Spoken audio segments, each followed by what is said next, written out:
It's the rivalry era time for the Arizona Cardinals. Rivals jerseys in tow, and a special guest today. Let's discuss.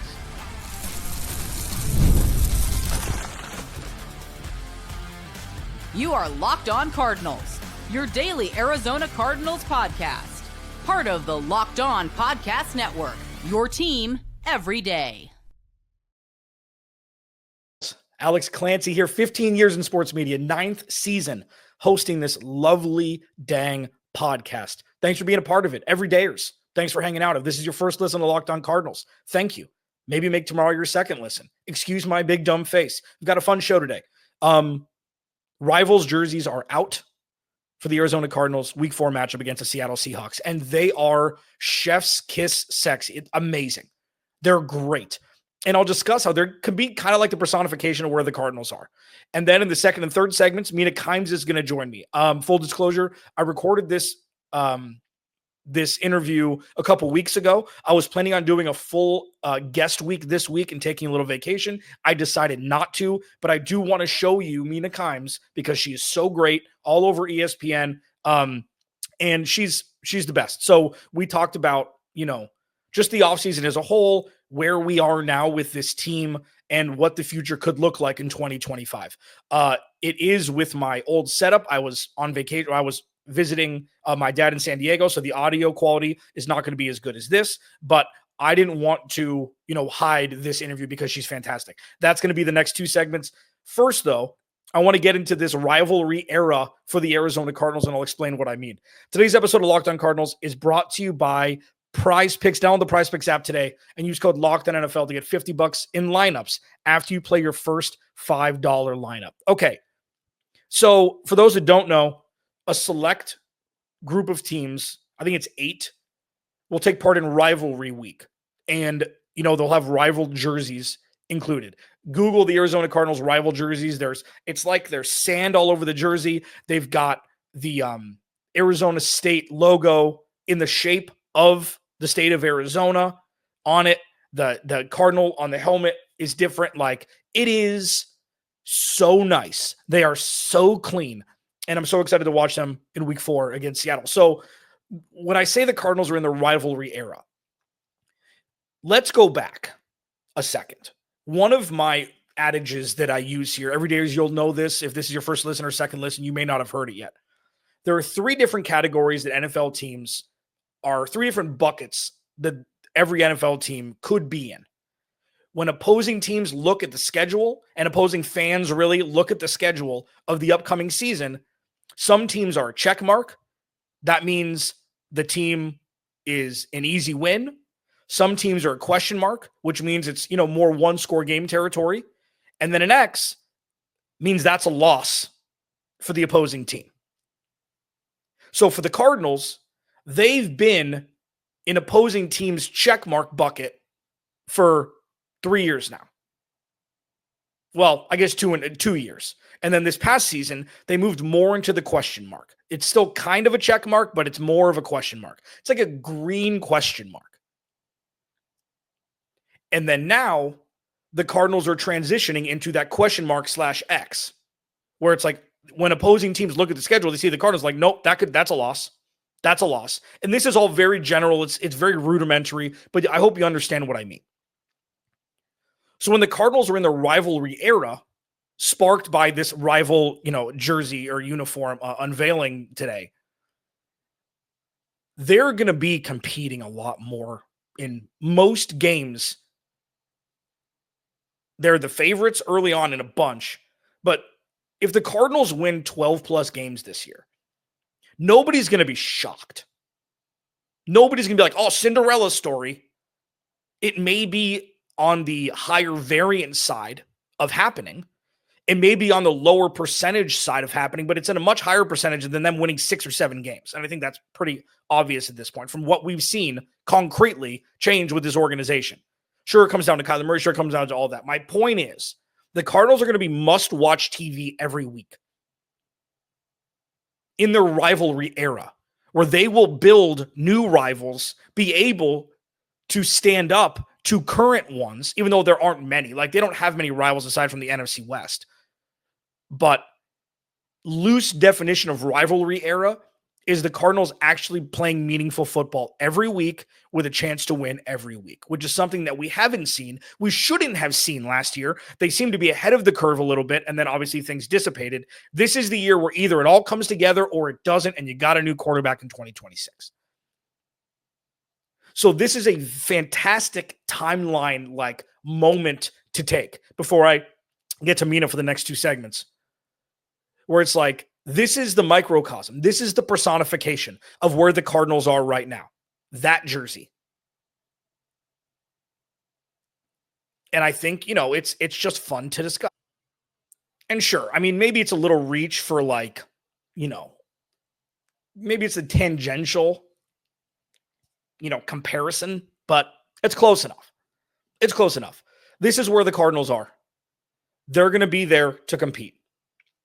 They're going to be there to dominate, you'd hope, on the defensive side of the ball.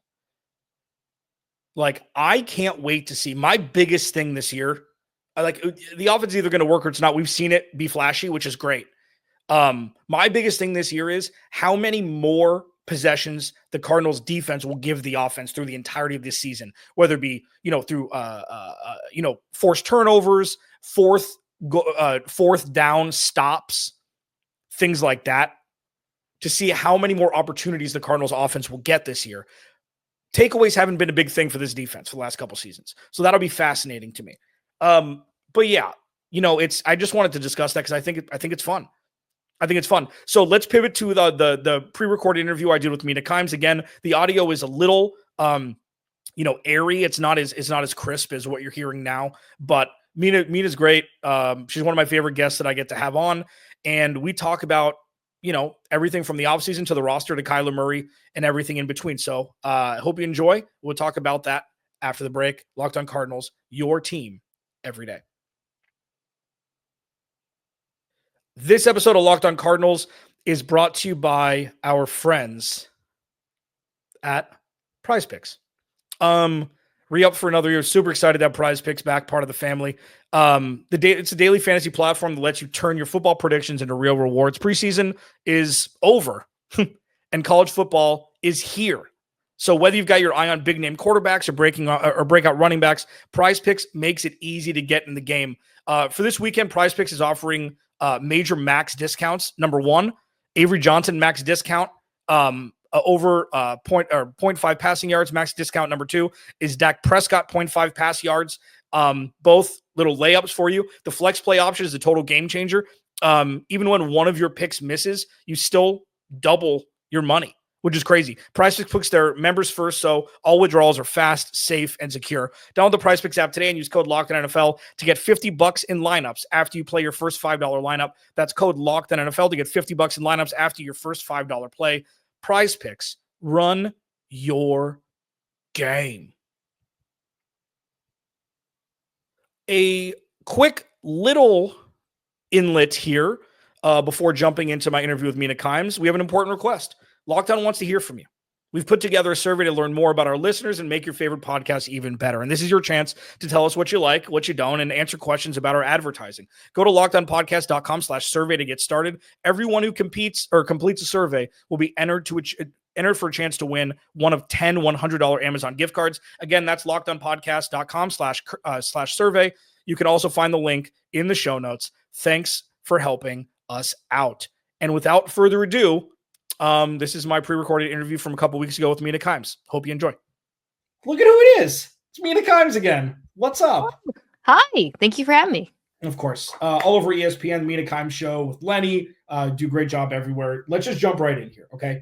We're going to talk offense. We're going to talk defense. You had Jordan Wardique, one of the more, respected football minds on your podcast or on your show a couple weeks ago. And you dove deep into the Marvin Harrison usage from last year. And Jordan and you had the two thought processes surrounding him after his rookie season where misusage and then coming into a run-first offense with an elite tight end. When you look at Marvin Harrison Jr.'s rookie season, how I describe it is it's the worst season he could have had where it could be deemed a good rookie season. Do you think that it's just like fit, Drew Petzing, or is this something that could truly be a problem moving forward?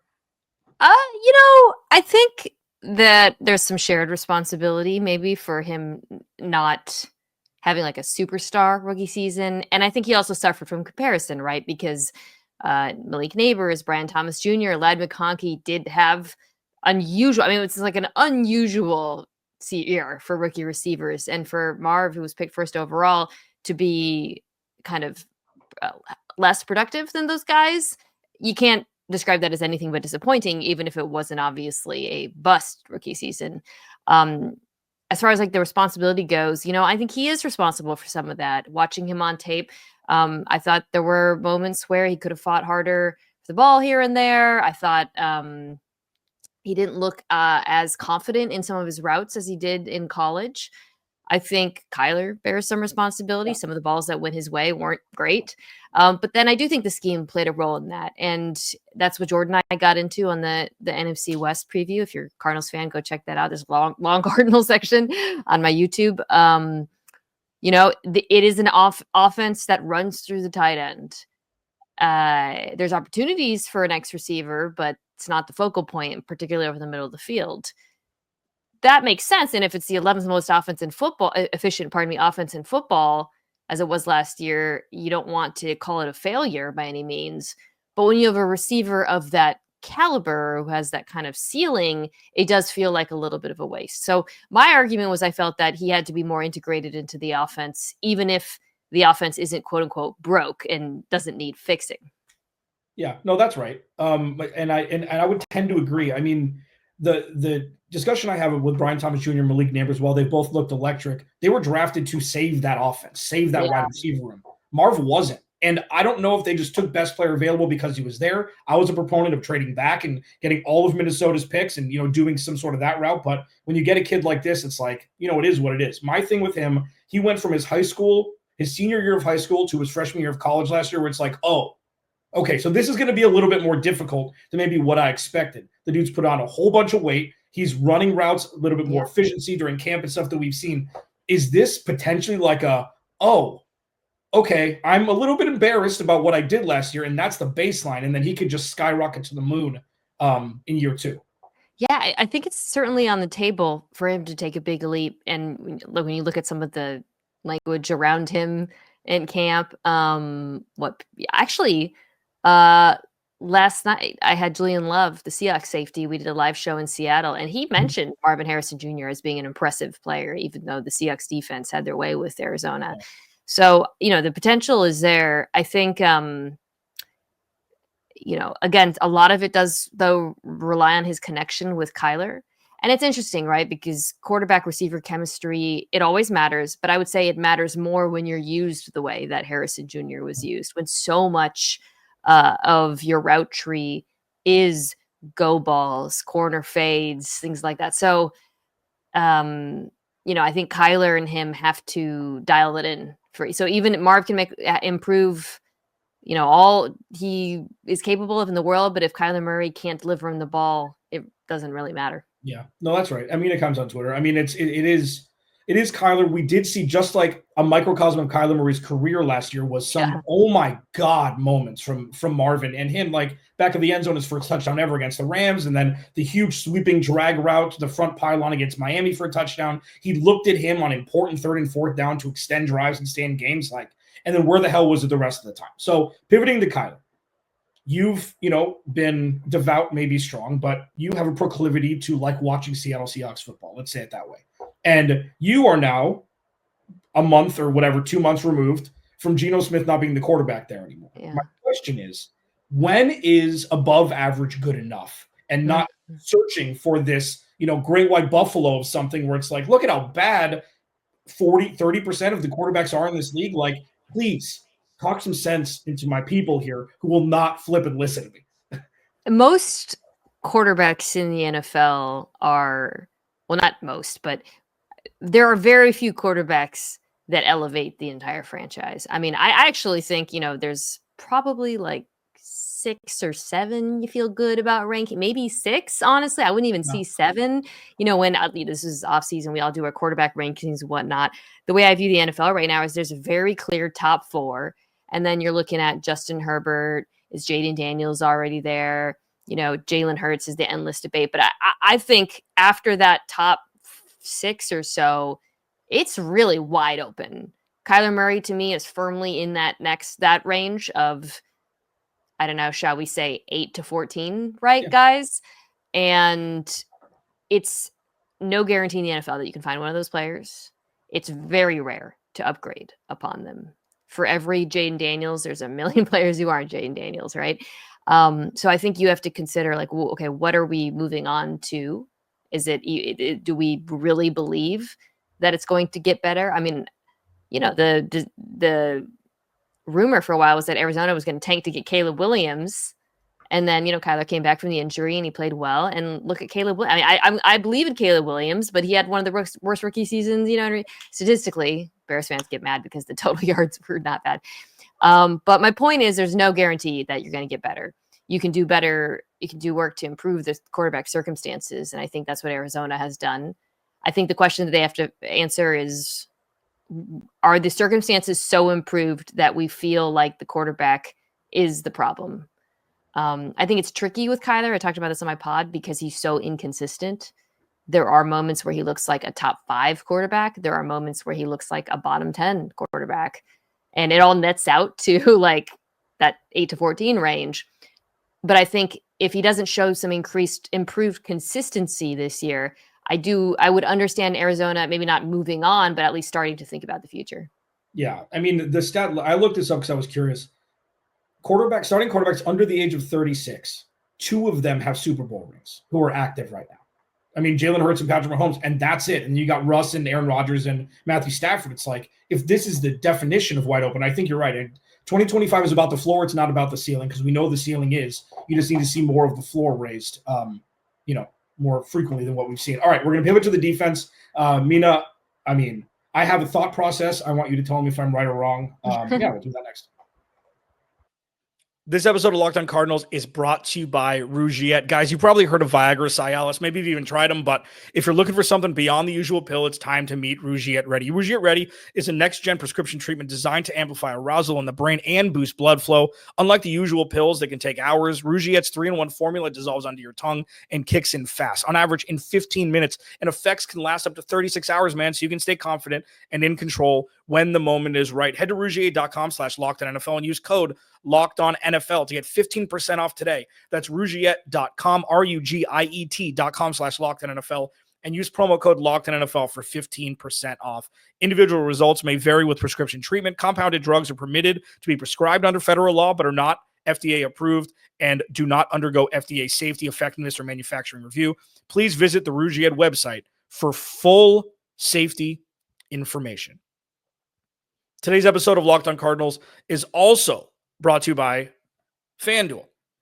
The NFL season's almost here, and FanDuel is making sure you're ready for kickoff with a can't-miss offer. Right now, new customers can bet just $5, and if your bet wins, you'll get $300 in bonus bets to use across the app. That's an absolute game changer, man. One $5 bet for new players. If you win, you get $300 in bonus bets. It makes every game more exciting, whether you're watching your team or just, keeping an eye on fantasy lineups. It's quick, easy, and the best way to add a little more energy to Sunday. So, are you ready to play? Download the FanDuel app now by visiting FanDuel.com to get started. That's FanDuel.com to place your first $5 bet. Welcome back. Please go to the YouTube channel, search Locked On Arizona Cardinals. Hit that subscribe and turn notifications on. Check out the Cardinal Squad Show. Myself, Ben Garcia, and Jamil Douglas. We will be with you twice a week for an hour. After you watch me and spew out of my big dumb face, you get an extra 2 hours. So it's going to be a good season. We're really looking forward to it. Mina, Starling Thomas goes down. He's going to be a rotational corner, ceiling of CB2, but usually probably about a CB3 if Will Johnson emerges.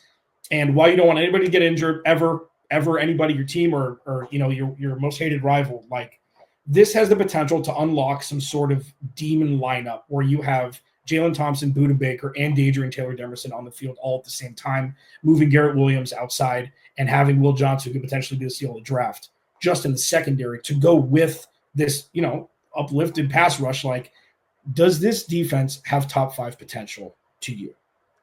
Top 5 feels strong. Top 10 is feasible. Last year, the defense, I think, finished 14th in maybe. 14 to 15. Yeah, and there was some real improvement in the second half of the season. I think the secondary is legit good. If Johnson struggles a lot, then there's a weakness there, probably that people could pick on. But otherwise, I think the young corners have really come along. You feel really good about that group. Linebacker is a concern for me, quite frankly. I think the front should be dramatically improved. I think how improved is going to go a long way towards determining whether or not this is the 14th best defense or the 9th best defense, for example. Josh Sweat, brought in to elevate that 4-man rush and just be a little bit more of a traditional pass rush. Can he, he's not playing with Jalen Carter. It's a different defensive line. I think it's a good enough defensive line where he's not being asked to carry the whole thing, but how good is he going to be? I think that's going to be the open question. And then, you've got some really good, but also aging defensive tackles. I loved the approach of pairing them with Walter Nolan. Fortunately, the injury there is a bummer, but I feel like the floor of the defense has been lifted a lot by the investments they've made on the D-line. Yeah, and people who were saying, go after Christian Wilkins last year, go over Milton this year, got $100 million from New England. It doesn't matter. And you, correct me if I'm wrong, but I'd much rather have a bunch of Pro Bowlers than one All-Pro and a bunch of dudes. It's just everything's been raised. So if it works the way it's supposed to, even with the backer room being, a weakness, could see Adrian Taylor-Demerson stepping down, playing a Deion Buchanan, wildcat backer role from the safety position, paying homage to Jimmy Johnson there, they have the goods necessary to compete every week. And that's something that is a far cry from the first time I had you on this show, where nobody in national media talked about the Cardinals because there was the irrelevancy and indifference was about. Yeah, it's funny. I think Deion Buchanan came up on the NFC West pod. I forgot which team we were talking about. It wasn't the Cardinals. Maybe it was Nick Amenwari, but Jordan was talking about you're seeing again the return to, and I was like, the money, it's Deion Buchanan, the money bagger. This was a million pieces were written about this at the time. I was thinking about that back when they did that in Arizona. It's funny that as we talk about the build, it actually reminds me a little bit of Seattle, where you've got you've invested in that defensive tackle, you've got good, maybe not elite edge rushers, but you have a lot of really good solid players on the defensive line. Seattle, I would say Leonard Williams is a superstar for them. You guys certainly know that from last year. But the secondary, you've got some real studs and versatility. And when I look at Arizona, I think they're starting to build it in a similar fashion. Yeah. Yeah. I mean, it's fascinating. And just one last thing before I get you out of here. People don't think that it's different because it's the same old Cardinals. And what I've been trying to just neck ring, I think, is a little strong. What I've been trying to implore people to kind of see is there are factual things that are different from the end of the 2022 season to now, to where it's not a belief that things are different. The roster's never been better. The way things are run has never been better. Nick Rallis is a head coach and waiting on that side, especially if the Cardinals win 10 or 11, 12 games this year. It's going to come down to Kyler, but things are factually different with this organization. So you can go into it in 2025 with a little bit more rational excitement than just looking at rose-colored glass and being like, oh, any team can win 17 games in a row. Do you see that from your side? Yeah, absolutely. I mean, this was a pretty good, well-executed turnaround, right? I mean, I've now chatted with you for a couple of years when they were really at the dregs, the end of the Steve Keim era. The roster was in tatters, frankly, and I think they've done a phenomenal job of rebuilding. I think that's reflected in all of the advanced stats that show on both sides of the ball pretty significant improvement. And I think to your point, I think just whether or not you get more consistency from Kyler Murray is really going to determine this thing. The NFC West, we talked about this in the pod, feels absolutely wide open to me as maybe any division in football, quite frankly. I don't think the Rams are going to run away with it. I don't think, and then behind them, I view all three teams as being pretty damn evenly matched. Yeah. If I'm a Cardinals fan, there should be an expectation that you're going to be contending for a playoff spot this year. I'm not going to smear anything here. Do the Cardinals make the playoffs in 2025? I don't know. I knew you were going to say, I don't know. That's so lame. I have no idea how this division shakes out, man. It is. I'm picking the Rams just because the offense and makes sense. But the Cardinals have the second best division in the NFC West. I think on paper, I look at this offense and it feels like third, but it's so unique And with Kyler, it could easily end up being far better than people's expectations. So Well, I don't know. I agree. I don't know. I love that. Everybody says I don't know. That was kind of a trick question. Tell people where they can find you. Yeah, please, if you're Cardinals fans, we do talk about you on my show. I know, like, no, I mean, a lot of national shows don't talk about the smaller market teams. I really do my best to try to follow the Cardinals. So check out the Mina Kimes show featuring Lenny. You can also check it out on YouTube. We just have the NFC West pod. You can go check that out. I also did an interview with Budda Baker, who's a guy I've gotten to know over the years, who's just a tremendous human and great to catch up with. So you should check that out on my YouTube as well. Just look up Budda Baker. Awesome. Yeah. Just a quick reminder, Steve Keim moved up at the top of the second round in 2017 to snake Budda Baker away from Seattle that was drafting second. So Huskies the Cardinals got to win a couple here. But Mina, even if it's something like that, Budda's been a vision. I did watch that. Go watch that. It's fantastic content, and Budda's just being Budda. So Mina, thank you so much for joining me, and have fun this season. Hopefully get some rest. It was great to catch up with you. That was a great Mina Kimes. Tomorrow, Mark McClune, Arizona family, is going to join me. Super excited. Haven't had him on yet. Going to talk cards as we transition into the last Sunday without football for a long, long time. Please remember to go to the YouTube channel, search Locked In Arizona Cardinals. Hit that subscribe button, man. We're doing our Cardinals squad show tomorrow night at 6 o'clock. And then we'll be back to our regularly scheduled Wednesdays and after game time. Alex Clancy, Locked On Cardinals. Remember, without you, there is no me. I'll talk to you tomorrow.